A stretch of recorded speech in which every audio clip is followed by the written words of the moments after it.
Rick, I got to bring you back into the equation. So one of the things we also want to talk about is Outposts. Talk about exactly what an Outpost is and how do you actually utilize it? Yeah, sure. So think of an Outpost as a branded microsite that's built towards your industry as an entirety, right? So a couple common elements of what an Outpost will contain will be blog posts, relevant articles of interest, video blogs, other video clips, and perhaps a discussion forum to engage more and more with your community, right? So when it relates to event organizers, think of an Outpost as being the 2012 version of a publication.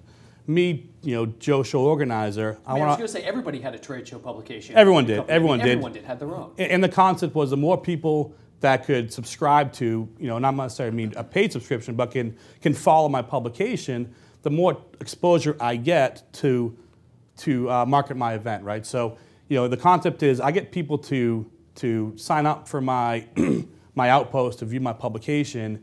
I could sprinkle in some information about my conference. I get that exposure.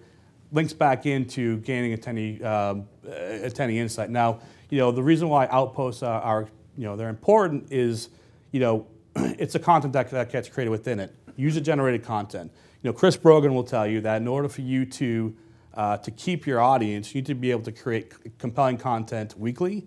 To gain more exposure, you want to create compelling content daily, right? And that's the reason why people will keep coming back to these microsites, to these Outpost sites.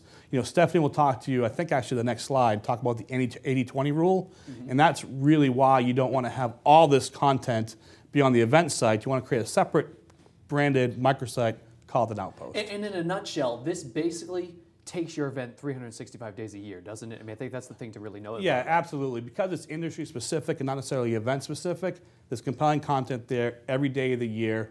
During the event, you might sprinkle in some more, hey, this is what you missed. But content for your attendees pre, during, and post-event. Okay, so you mentioned that. Let's go ahead. This is an example of kind of a pretty cool Outpost right here, isn't it? Yeah, exactly right. And the reason why this is important because it does contain a lot of the common traits that an Outpost will have. You have articles, you have blog posts, you have the engagement, which is the discussion forum. There is a Twitter chat in this. This is a pretty good example of one.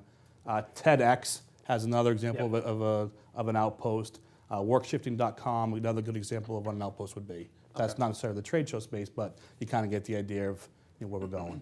Excellent, definitely, for sure. Rick, I've got a question for you. It's Stephanie over here. Sure.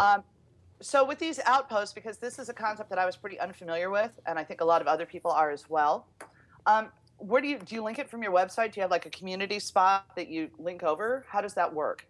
Yeah, so it's actually you link it in both spots, right? The more SEO campaigns and the way the rules are situated is, the more link backs you have, the better you are going to show up in these link tracks. So yes, you're going to link through your community site from your event site, and vice versa on your Outpost. You are going to talk about your event and have the links back and forth.